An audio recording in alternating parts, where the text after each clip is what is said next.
You're listening to the Pace Radio Network here at paceradio.net. The views expressed by the individuals during this broadcast are their own opinions, and they may not be the same as those of their group or other organizations they may be involved with. All medical advice during our broadcast is not a medical opinion and should be checked with your medical physician.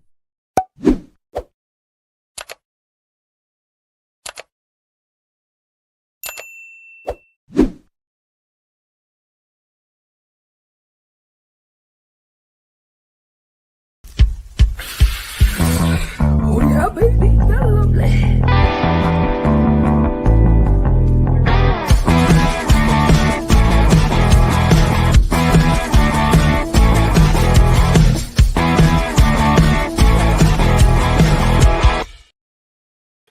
Good morning. It is April the 3rd, and welcome to Psychedelics and Cannabis Educational News. I'm live here at paceradio.net and 420pace.ca. As you can tell, I'm a little stuffed up today. Got myself a nice cold going on here. But, just keep going at it, keep plugging things, get the news out until it puts me, if I can't, can't get up out of bed, I won't be bringing you the news, but I am up and at it, and hopefully I can stay on for the whole hour, because I can tell you, for the last 5-6 minutes, the power here has gone off twice. So who knows? I may just disappear here in the next coming minutes, or I may survive. Who knows? We'll just see what happens. Being the fact that where I am here in Ontario, we've been dealing with an ice storm, and it's taken down a lot of poles and trees, and it's been a lot of damage going on. And then yesterday, we got hit again with some more snow and some more rain, and the power has, gone off again because of either repairs didn't hold or repairs just haven't gotten to that point completed yet. So I know that the Ontario Hydro is very busy in our area. I see them going by here by the house all the time. So hopefully they can get everything all fixed up, and everybody can have lots of heat and electricity to their homes. So just a matter of time. Alrighty, so I'm going to get started on the news, and first story comes to me from the National Post. Headline on that says more than a third of Canadian cities have magic mushroom dispensaries. Now, this is according to a study, they say.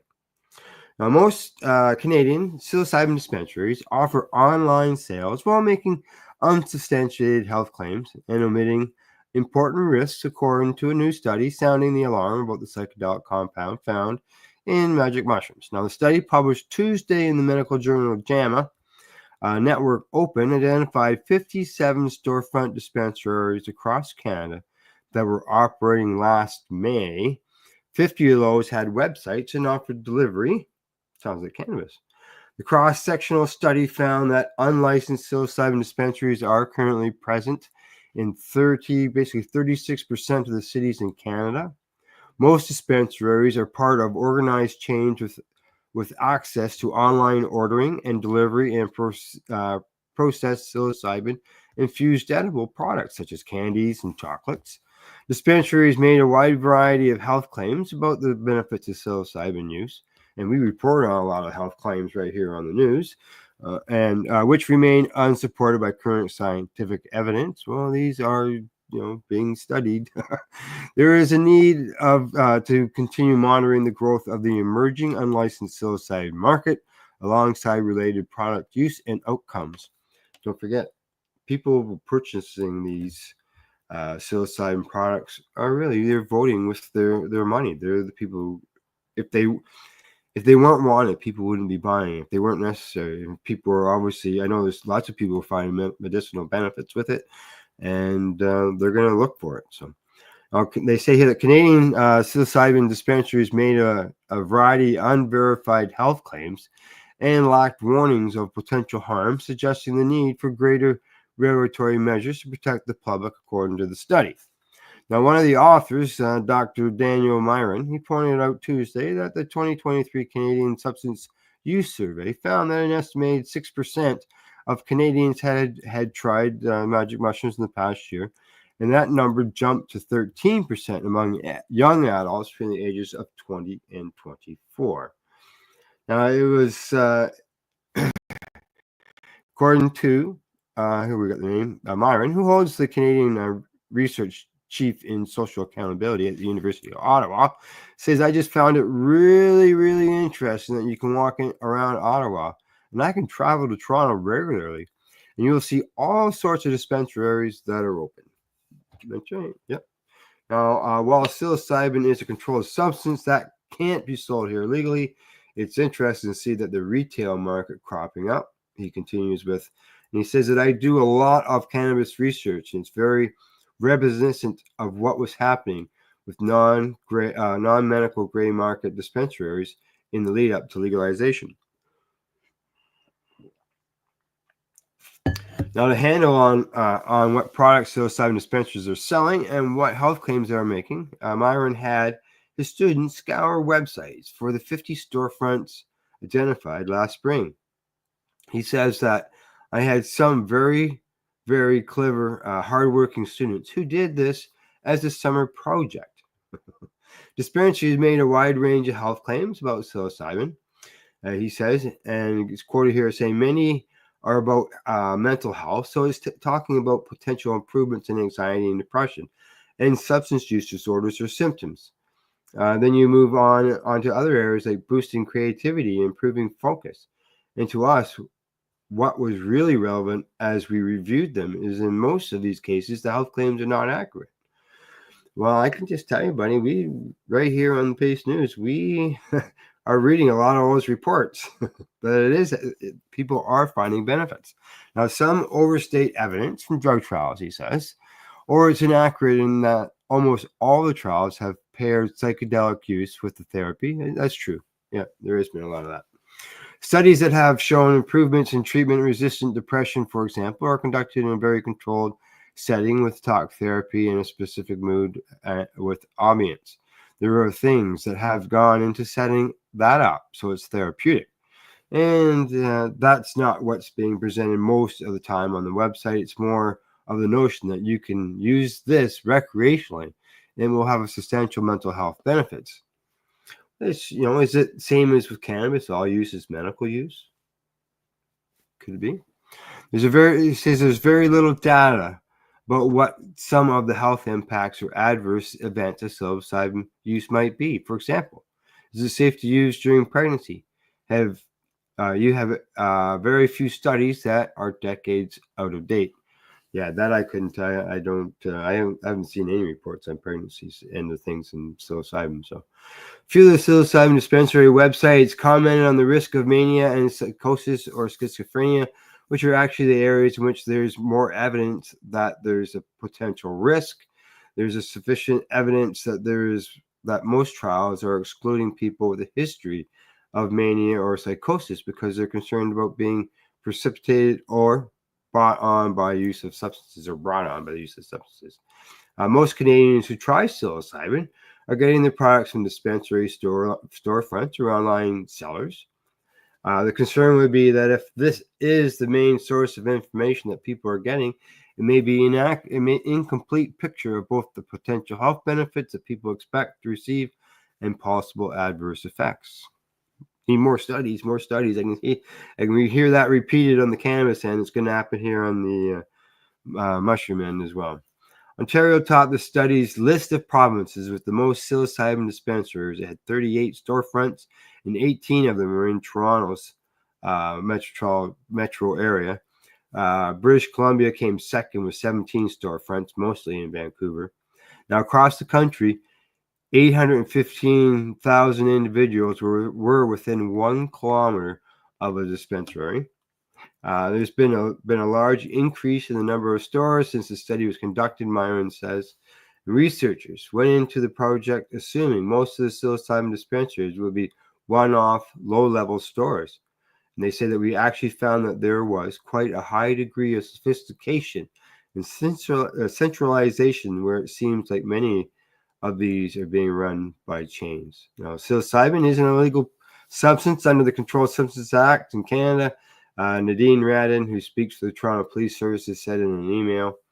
And it continues with anyone selling or producing psilocybin would require an exemption from Health Canada, and without that would be committing an offense and could be subject to a charge under the CDSA. When a report is made to the Toronto Police about an illegal dispensary, it is investigated, and any decision to proceed with charges is based on the findings of that investigation. We also work with the city, as brick and mortar shops could also be subject to bylaw, permit, and zoning infractions. Getting thirsty, folks. Oh, it's cold, I'm telling you. I just hope it ends soon. It goes on to say, but in terms of priorities, enforcement by the Toronto Police Services is largely focused on the trafficking of illegal drugs that are resulting in overdose deaths and having a traumatic and devastating impact on our communities. So we're talking fentanyl. We want to go after the fentanyl. We're not so much worried about the mushrooms. So good to know. Good to know. All righty, there we go. That one is over. I'll move on to the next story. And this one is coming to me from the Marijuana Moment. Oh, colds, I'm telling you. Gotta get rid of this thing. And the headline on it says, scores of federal medical... scores, and I got that wrong. Supreme Court declines to hear case on scope of federal medical marijuana protections. There you go. Supreme Court protections for patients should be there. Now, the U.S. Supreme Court has declined to hear a Maine man's appeal that sought to clarify the boundaries of a federal law that protects state legal medical marijuana activity from prosecution by the federal government. After discussing the matter late last week, justices on Monday denied the petition from lawyers for Lucas Soros, who has asserted that the amendment, which has been enacted into federal law via a spending bill since late 2014, should prevent the U.S. Department of Justice prosecutors from pursuing their case against him. Soros was charged in 2021 with a laundry list of offenses stemming from his business as a licensed medical marijuana provider, his petition says. Since his arrest, he's protested that the prosecution is violation of the so-called Rohrabacher and Far Rider named after the lawmakers who sponsored it, which prevents DOJ from spending money to prevent states with legal medical programs from implementing their own laws that authorize the use, distribution, possession, and cultivation of medical marijuana. Now, in the Supreme Court petition filed in February, Soros's lawyer argued that the government's actions in this case violated that Rohrabacher Fair, resulting in DOJ spending funds not appropriated by Congress. Therefore, DOJ's actions were invalid, and the Court of Appeals for the First Circuit must be reversed. Now, the petition noted that there's currently a split between the First Circuit and the Ninth Circuit courts with respect to the cannabis budget rider. Such conflicts typically increase the likelihood that the Supreme Court will weigh in. Now, according to the petition, it said this case presents an opportunity for the court to resolve the circuit split and provide a definitive interpretation of Congress's language, and can settle the substantial uncertainty that exists related to the protections afforded by the medical marijuana patients, distributors, cultivators, regulators pursuant to the amendment. Now, notable lawyers of the federal government did not so much respond to the Supreme Court petition. Now, in early March, they waived the right to respond to appeal. The U.S. Court of Appeals for the First Circuit previously ruled against Soros, a ruling that will remain in place following the High Court's decision not to hear the case. Now, Soros obtained a medical cannabis caregiver license in Maine in 2010, and later obtained an historical building in Farmington that he converted into a cannabis cultivation facility, according to the petition. Individual caregivers rented rooms in the building and sold cannabis at wholesale prices to Soros's business, Lake Mount LLC, which then it sold it to patients. And in 2018, a suspect in a separate investigation mentioned Soros as someone with an extremely large grow operation, according to what the petition said, prompting DOJ to open an investigation. Now, in 2020, the DEA raided the facility with an agent claiming in his application for a search warrant that the Rohrabacher-Farr Amendment does not apply because members of the conspiracy traffic in both marijuana and cocaine. Though no evidence of cocaine-related contact was ever found, the petition asserted the federal government filed charges related to his cultivation and distribution of marijuana under the CSA.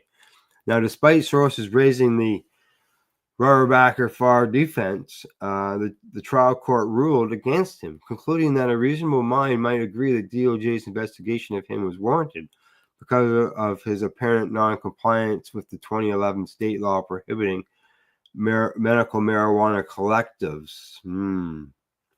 Soros argued that this conduct fell outside the technical definition of collectives and involved only permissible non-collective arrangements and activities, noting that the state regulators did not find him to be in violation of state regulations during the DOJ investigation.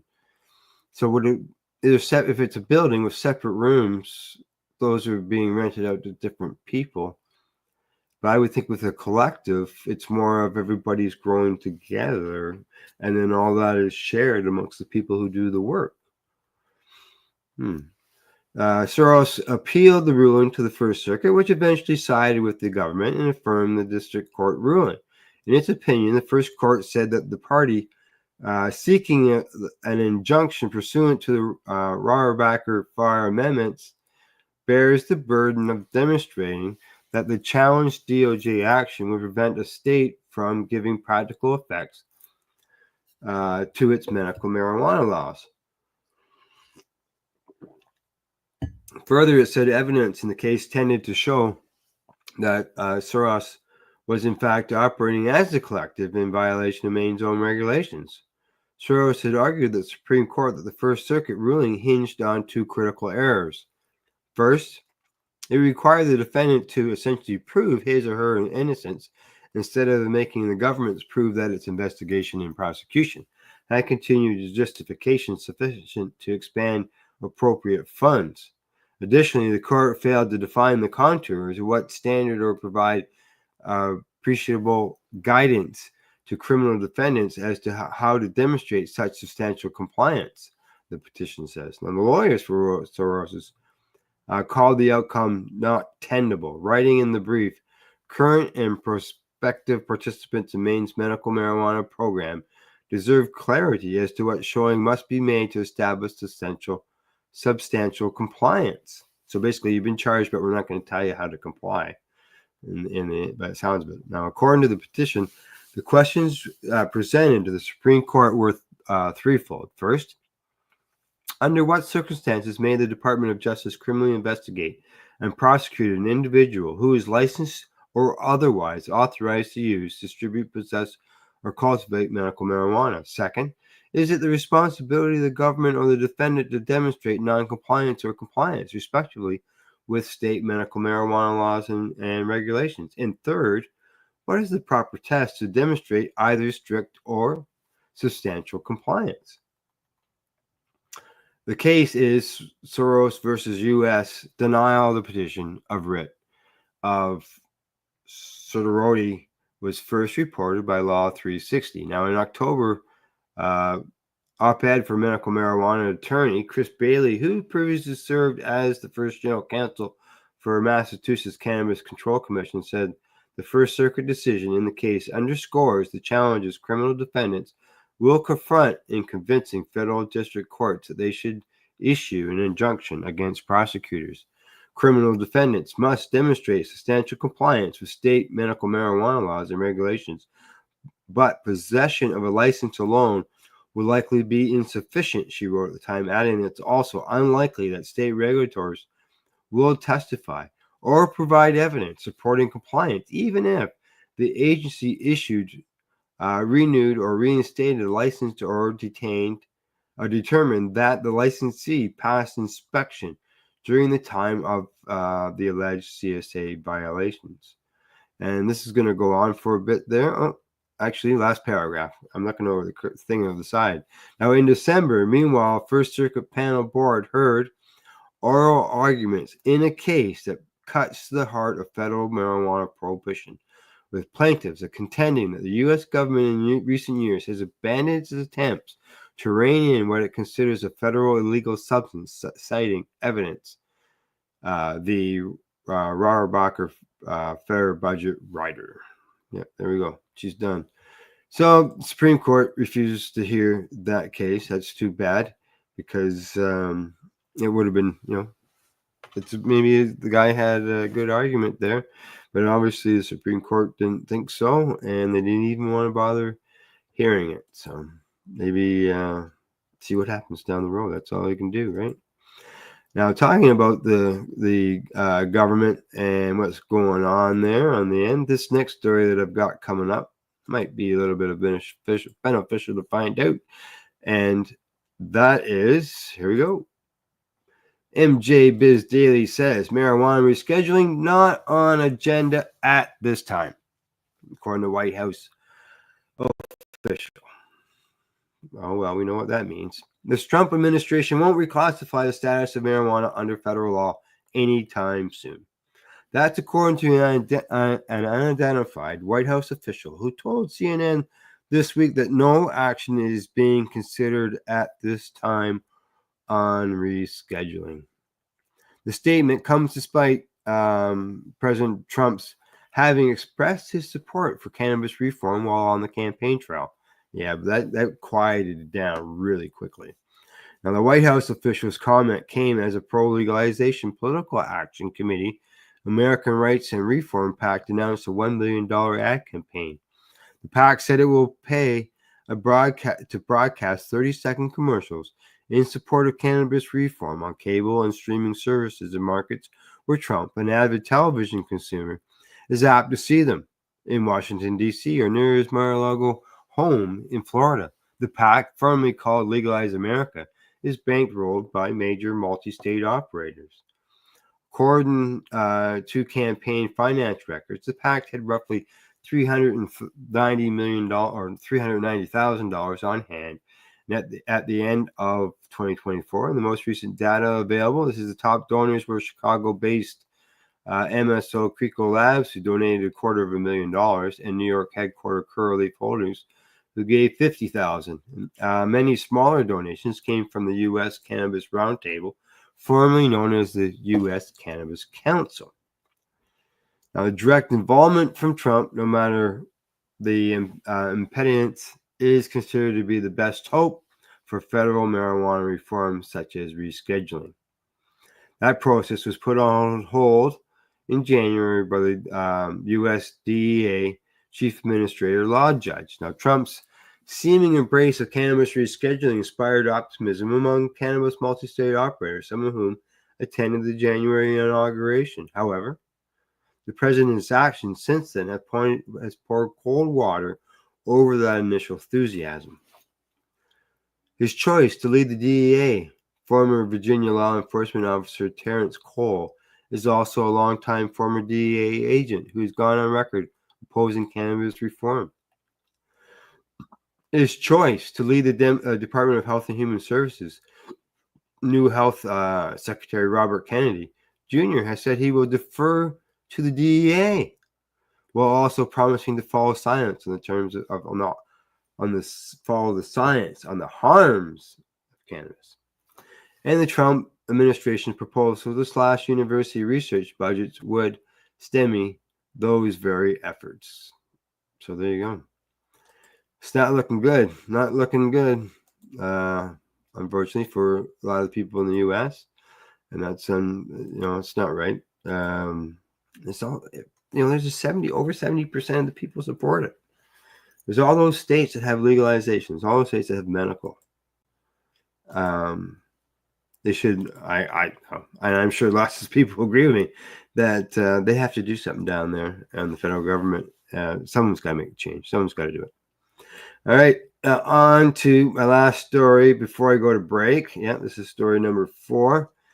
And the headline there from Strat Canada says that court dismisses argument that cannabis seeds are not defined in the Cannabis Act. A federal judge has dismissed an application for judicial review from a man who argued that his cannabis seeds were unfairly seized by the CBSA, which is Canadian Borders Service Agency. Now, in the ruling posted March the 28th, the Honorable Justice A. Grant dismissed an application from a man who had several hundred cannabis seeds seized by the Canadian Border Services Agency upon his return to Canada from a cannabis expo in Denver. And this is in the summer of 2023. The man challenged the decision to seize those seeds, arguing that the seeds were not cannabis. He told the court that the 465 seeds were not considered cannabis by the seller and are instead considered hemp seeds due to the lack of cannabinoids or THC. However, according to the seizure report, the CBSA officer found a small box labeled cannabis seeds and several other packets. The box's label was also contained statements such as check with local laws and regulations, and some of the packets contained words such as feminize or germinate and indicated how long it would take for a seed to flower. In addition, the man, Mark Merrick, argued that the Federal Cannabis Act does not define cannabis seeds as being cannabis, and that seeds were instead classified as hemp. The court rejected this argument as well, noting that the definition of cannabis under the Cannabis Act does not deal with the distinctions between marijuana and hemp, both of which come from the cannabis plant. Wrote the judge, that's what the judge wrote in his ruling, and he goes on to say, having unreasonable characterized the seeds as cannabis, it was also reasonable, indeed inevitable, that the delegate to determine that the seeds should be held as forfeiture. As noted above, Section 117-2 of the Customs Act does not allow for the return of properly seized cannabis. The minister was bound not to return the cannabis seeds, and the decision to this effect was therefore reasonable. So there you go, buddy. You lost all your seeds. If you're going to make that argument, you shouldn't have them in containers or whatever, stating that they're cannabis seeds. And how can you say they're not cannabis seeds? And you got this all over the thing. But no, I know a lot of us. I talked to Tamara last night on the Pace Radio show about this, where back like when we first started with the medical program here in Canada, that cannabis seeds weren't cannabis because of the fact that they weren't proven to be viable. There was no roots or nothing on them. So you had seeds, that was it. They weren't considered cannabis seeds, just seeds. So I don't know, but that fellow lost his argument, and he will not be getting his seeds back. So, all right, I'm gonna go for break, get myself a drink, and this cold is just killing me here, but I'm trudging along.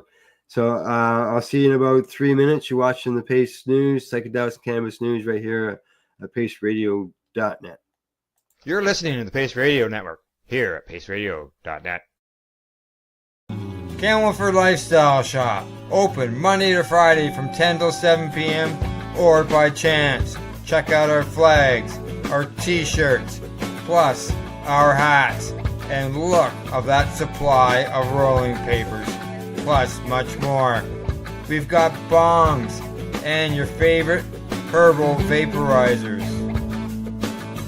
Look at all the incense we have, as well as for those who collect knives.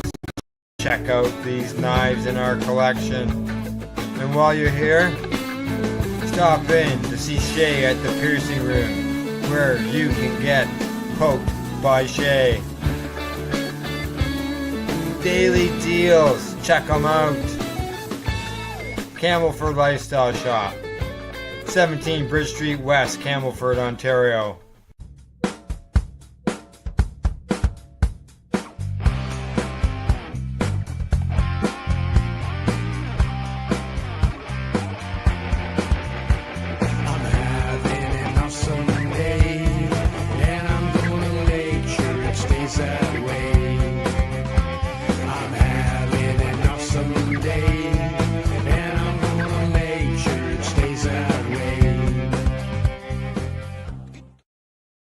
Limestone City Hydroponics is Kingston, Ontario's hydroponics shop. Take your growing to the next level and create the optimal environment with a tent kit, or maximize your yield with an ebb and flow flood table kit. Either way, Limestone City Hydroponics has more sizes and options to fit your needs. Are you looking for the power of the sun that adapts to your budget? Then look no further, as they have professional grow lighting. They have indoor grow systems that are easy and cost effective, with many options to fit your living space and lifestyle. Cultivate your growing potential. We have everything you need to succeed. And if you can't make it to the store, they offer local delivery to the greater Kingston area. Remember, when you're looking for experts to help you grow, then look no further than the locally owned Limestone City Hydroponics, 105 Sunderland Drive in Kingston, Ontario. Call them at 613-548-0420. Rerolled Saturdays. Check it out. Nothing but non-stop cannabis and psychedelic programming. Find it at 420pace.ca. You're listening to the Pace Radio Network here at paceradio.net. Hey, I know, just so you know, we're back with Pace News. I know how that lady in that background, that promo sounds with all that coughing going on, because that's what I did during the whole break, was do some coughing. So, all right, here we go. I get through this and get some more medicine into me. Next story up. There we go. This comes to me from the West News Magazine. Headline says, drive-through for cannabis facility approved. Drive-through cannabis. Why don't we have that here? We should get it. The Cleaver-Quower City Council unanimously approved a bill on March the 24th, allowing an existing cannabis dispensary in the southeast section of the city to include a drive-through facility. I don't know of any in here in Canada that have a drive-through facility. I haven't seen any reports of any, but I don't know why not. Is it they concerned that somebody would try to rob them through the window? Maybe passing between vehicle and the window. I don't know. We have drive-through banks. People could steal the money as the person's receiving money from the machine. But I don't know. Maybe it's something to look into. If you're here in Canada, drive-through cannabis stores. Why not? The ground floor of the building at 105 North Lunenburg Boulevard, just north of Ladue Road, began an operation as a dispensary in 2021 and was sold last year with the name changed to Key Cannabis Dispensary. There was already a drive-through facility in the back that a former tenant, PNC Bank, built in 2004. It will now be converted to a cannabis delivery use. Why not? This came on the heels of a 4-2 vote for approval at the March the 3rd Planning and Zoning Commission meeting.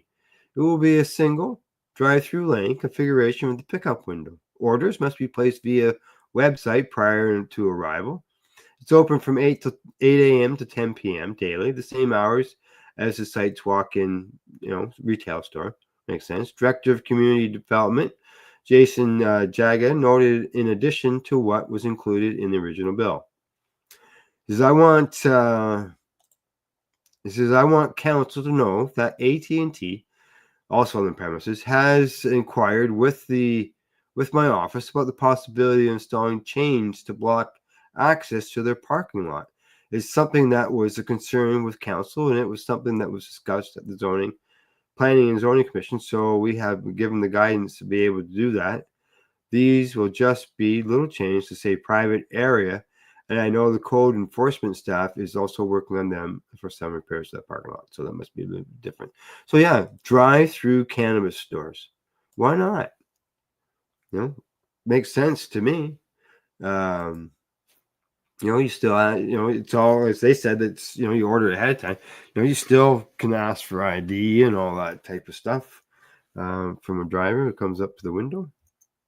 Something maybe, I don't know, something to look in. See what, maybe I'll do some searching after the show and see if there's anything within the regulations, wherever, that would stop somebody from opening a drive-through cannabis store. So see what happens. All right, next story. This one comes to me from the Marijuana Moment. It says the Supreme Court sides with trucker who was fired over THC testing following use of CBD product. Well, that's good news. The U.S. Supreme Court on Wednesday ruled in favor of a trucker who sued a cannabis company after he was fired over a positive THC test that he says was caused by consuming a hemp-derived CBD product. The justice's decision means he can seek triple damages from the company that made the product under federal anti-racketeering laws. Douglas Horn filed a legal challenge against Medical Marijuana Inc. in 2015, suing under the Racketeer Influence and Corrupt Organization Act, which is the RICO Act. He alleged that the company falsely advertised the product as having 0% THC, which is why he decided to try it for pain management. His employer later fired him when he tested positive for THC. The substance of the case didn't center on cannabis law, but instead on the boundaries of RICO itself. At issue was whether the statute allowed Horn's civil claim to proceed. While RICO cases are generally associated with large-scale prosecutions of criminal organizations, the statute can be applied in civil matters as well.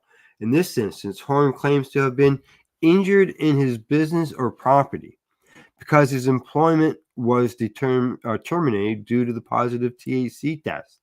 He alleges that Medical Marijuana Inc. committed mail and wire fraud, which caused his economic harm.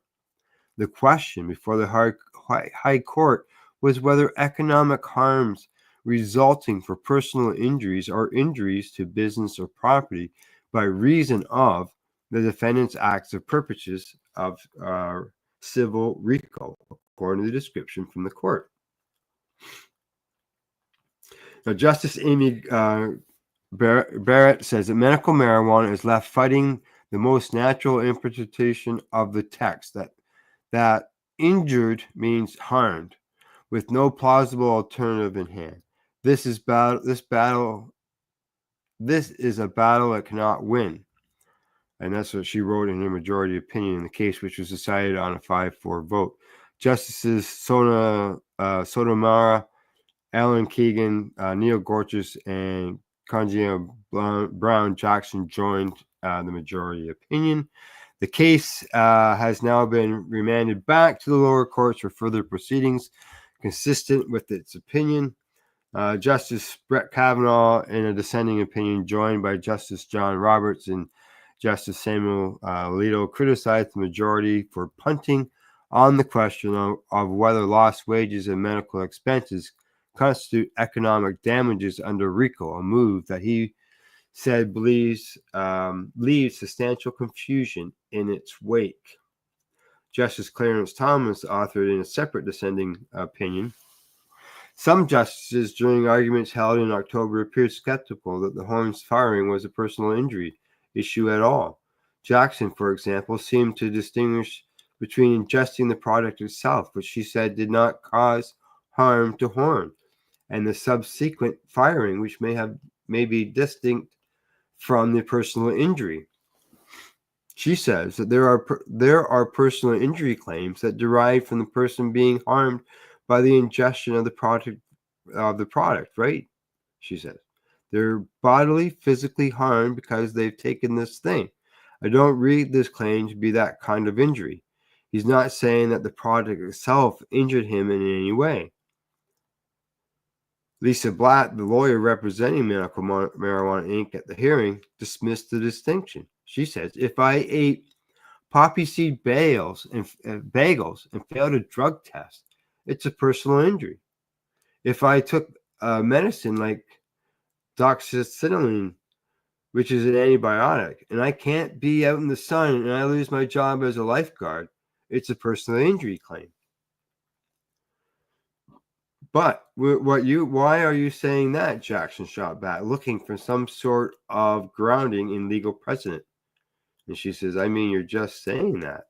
This distinction matters because in medical marijuana's view, RICO doesn't allow victims to recover triple damages for personal injuries, No one under this statute can ever recover for personal injuries, full stop. Never, never, Blatt told the court. Now, Kagan pointed out that at its core, the case is not a good RICO claim. He buys this thing, he ingests this thing, and someone else fires him. This is not a good RICO claim for that reason, but it has nothing to do with the reason that you're giving. Now, Esha Anand, the attorney for Horn, acknowledged later in the hearing that the fired trucker has a heavy burden on remand if the Supreme Court allows the case to proceed. But that's not the argument before you. Anand added that she believes her side can demonstrate that the business harm Horn suffered from the direct result of the civil RICO violation of Medical Marijuana's Inc. behalf, but emphasized that the separate question than what's before the justices in the current matter. We think we can prove proximate cause, but again, that's the question for remand, not for this court. That's according to Anand. Now, the case is Medical Marijuana Inc. versus Horn, and the U.S. Supreme Court of Appeals for the Second Circuit previously sided with Horn and allowed the RICO suit to proceed, writing that his termination cost him current and future wages and his insurance and pension benefits, all of which were tied to his employment. The injury falls under the plain meaning of the word business in the RICO statute, the opinion says. But Medical Marijuana Inc. appealed that ruling, and the Supreme Court justices agreed to take up the case last April. Now, the business contends that RICO's text is clear, but in the other direction, plaintiffs cannot sue for personal injuries. Plaintiffs cannot pass that bar by brandishing receipts for the economic cost of personal injuries. The case is closed, the company said in a brief in the case. A number of notable groups filed friend of the court briefs, including the U.S. Chamber of Commerce, the U.S. Hemp Roundtable, and others. And the Chamber of Commerce said the Second Circuit's earlier ruling in the case was wrongfully reasoned, warning that an overly expensive reading of RICO damages could explode the statute. The Second Circuit was dead wrong to categorize this case as arising from the defect inherent in the statutes as writing that only Congress can fix, it said. Now, the Congress did its job and allowed plaintiffs to recover only for injuries to the business or property, not for personal injuries and their indirect economic consequences. The necessary limits are textual and should be enforced in accordance to several RICO's establishment focus of economic injury. Are you back and forth, eh? Colds. Oh, colds just suck. That's all I can tell you. This is the first cold I've had all year. And here it is. Basically, spring is just waiting to be here. It's here, really, but we still get these winter storms. So, all right. I'm just going to finish up here. Just finish these few lines here and go from there. Let's see. The Supreme Court U.S. Hemp Roundtable, for its part, told justices in its amicus brief that the hemp industry would be adversely affected if the court's ruling ultimately expands business liability. In tort cases, it says that here the RICO targets are industry participants. They argued that it is multi-layered and creates a myriad of societal benefits. The threat of expensive liability aimed at these or at those in the industry directly jeopardizes the roundtable and its mission. In its filing, in another amicus briefing or filing, the American Association of Justices sided with Horn, arguing that the Medical Marijuana Inc.'s claims about personal injury cases have no basis in the real world and cannot justify limiting the reach of civil RICO. Okay, let me just take a quick boo. Yeah. Alrighty. So let's see what happens down the road. Well, the Supreme Court sided with the truck driver. Who knows? Maybe it's going to come back at some time. I guess it was sent back down to the lower court, and just be a matter of time before that comes back before the court again. So, alrighty, moving on to the Next story, I got two more stories to cover, and we're going to head out to BC right now with this story, and it is coming to me from StratCan. Headline says BC survey shows fewer young people using cannabis after legalization, but increased use among those who do. They always said, you're going to legalize cannabis, the kids are going to get it, it's going to increase this use, younger on the younger end of things, but not according to this report. A new report says young people in BC who have tried cannabis were at the lowest rate in 25 years in 2023, with youth less likely to consume cannabis 5 years into cannabis legalization. However, those who do not report using cannabis appear to be using it more often. The Blunt Talk report is the third of its kind to look at cannabis use among youth in British Columbia, drawing upon data from the BC Adolescent Health Survey. The survey is conducted every 5 years, with the most recent previous data coming from 2018. Findings from the newest 2023 BC AHS report show that the percentage of youth aged 12 to 18 who reported trying cannabis decreased from 25% in 2018 to 22% in 2023. Of those who did report trying cannabis, fewer said they smoked it, while more said they consumed it in the form of an edible. That's 73% versus 88% in 2018 and 23% versus 16% in 2023. Of those young people who reported consuming cannabis, fewer said they did so prior to driving or to being a passenger in a vehicle.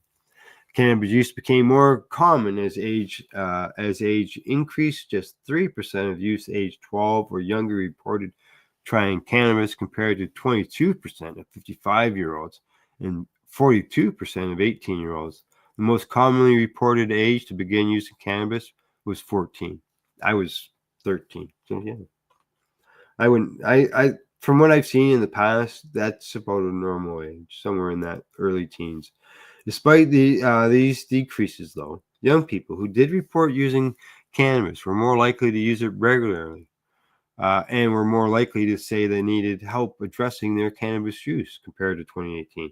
Young people in BC were more likely to have tried alcohol than cannabis, but of those who reported cannabis use, they were more likely to have used it regularly. You can see the numbers there in that chart going down. And yeah, 41% in 1998. I remember Canada at one time. The report by the UN and UNICEF and stuff said that Canadian youth were the highest in the world when it came to youth consumption. And look at it, it's half of what it used to be. And that's, you can see in the chart, it's gone down since legalization. You can see it right there. Well, youth British Columbians who reported never having tried cannabis reported the most positive health and well-being. Those who used it 6 or more days in the past month reported the least positive health and well-being. While cannabis use has often been more common among males, as in 2023 was the first year females were more likely to have reported trying cannabis. They were also more likely to have just first used it at the age of 14 or younger. Let's say 58% versus 53% of males among those who had tried it, and to say that they needed help to address their use. These young people who were born in Canada were more likely to have reported trying cannabis than those born outside the country. Those with an Indigenous family background were more than likely to have reported trying cannabis, followed by European and Caribbean. The least likely to report using cannabis were from the Middle Eastern or Asian family backgrounds. Young people in BC's north and interior regions in Vancouver Island were more likely to report cannabis use with those in coastal Vancouver or the Fraser Valley. Youth who tried cannabis were also more likely to have experienced challenges in their life, like housing instability or the death of a loved one, as were those who worked a paid job outside of the home. Now, the 2023 BCAHS was the seventh version of the survey and was completed by the youth age 12 to 19 in 2,300 classrooms in 59 of BC's 60 school districts. So they covered pretty well almost every district. And so there you go. Youth consumption in BC is down, and so much fear of the sky falling, and it hasn't fallen yet. All right, last story of the day. This one here, it comes to me from the independent .co.uk, the newspaper over there, and the headline on it says, company claims to have first non-addictive cannabis painkiller. Well, they report about 9% or 8% of people who use cannabis can get addicted to it. But I read this. I thought, what? So I thought, let's see what it's all about. A cannabis-derived drug is the first non-addictive, and clinically proven painkiller using the plant, a drug maker claims. Developed under the name Vir-01 by German drug company Vertanical. The painkiller is made from cannabis extract that includes low levels of THC. Controlled trials, which recruited about 800 people, found that the drug is an effective painkiller and does not have any serious side effects, any sign of addiction or potential for abuse. Well, is this something that they're making? Yeah, I'm trying to figure out what exactly this is. It doesn't seem to be, I don't know, it's a pill or what. Let's just keep reading on, find out. The new drug was tested on patients suffering from chronic lower back pain. Half were given the experimental drug and half a placebo. Experimental drug. Those who took the drug reported less pain and better sleep, according to the developer. Users of the drug in the trial also showed no evidence of becoming intoxicated because of the level of THC in the system was too low. However, but 1 in 5 patients reported feeling a bit dizzy for a couple of weeks after starting the medication. The trial results have been submitted to the Lancet, the medical journal, which is reviewing them. And they say the makers of the drug hope it can be used as an alternative for highly addictive opioid painkillers. And we know what's going on there. The Munich-based company's chief executive, Dr. Clemens Fischer, said, due to the lack of alternatives, opioids remain the primary treatment for chronic pain. However, they only provide long-term relief for 30% of the patients. Opioids also come with significant side effects and a high risk of dependence, abuse, and fatal overdose. Across many years of research and clinical trials, Vir-01 had none of these side effects while marketing improved quality of life for study participants. In the statement, the drug company said chronic pain affects more than 1.5 billion people worldwide, making it more common than diabetes, cardiovascular disease, and cancer combined, with back pain being the most common form of chronic pain. And in the UK, 60 to 80% of the people are affected at some time in their lives, according to the NHS. Vertanical has applied for regulatory approval in Europe, and it is approved. Patients will be able to take the drops soon under the brand name XLB. And the drug company also began discussions the medicines and healthcare products regulatory agency to request approval in Britain. So yeah, there you go. It's a pharmaceutical painkiller that is made out of cannabis. Now, if it works, and there's people who can't grow their own cannabis, they can't make products, so on and so forth. And I know some people just don't like the facts about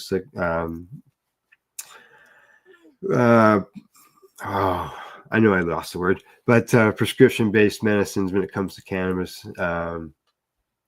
And I can understand where they're coming from. So, all righty, people. Other than that, I'm done. I got everything all read off. I made it through without the losing the power, which is good, and without breaking out in a nasty cough. So, which is also good. Other than that, I'm done. I will be back on Monday morning, 10 o'clock, same time, same place, same location. Other than that, thanks for tuning in. Thanks for watching. And don't forget, educate, medicate, and do not incarcerate. You're listening to the Pace Radio Network here at paceradio.net. The opinions of the individuals during this broadcast are their own, and may not be the opinions of their group or other organizations they may be involved with. All medical advice during our broadcast is not a medical opinion and should be checked with your medical physician. Enjoy the buzz of legalization with Campbellford Lifestyle Shop. From lights to plant nutrients, books, consumption accessories, and more, we've got all your basics to grow or consume cannabis. Visit our info center or take a look at our piercing services and body jewelry, now available in-store through Campbellford Lifestyle Shop, 17 Bridge Street West, Campbellford. Limestone City Hydroponics is Kingston, Ontario's hydroponics shop. Take your growing to the next level and create the optimal environment with a tent kit, or maximize your yield with an ebb and flow flood table kit. Either way, Limestone City Hydroponics has more sizes and options to fit your needs. Are you looking for the power of the sun that adapts to your budget? Then look no further, as they have professional grow lighting. They have indoor grow systems that are easy and cost effective, with many options to fit your living space and lifestyle. Cultivate your growing potential. We have everything you need to succeed. And if you can't make it to the store, they offer local delivery to the greater Kingston area. Remember, when you're looking for experts to help you grow, then look no further than the locally owned Limestone City Hydroponics, 105 Sunderland Drive in Kingston, Ontario. Call them at 613-548-0420. We are people advocating cannabis education here at paceradio.net.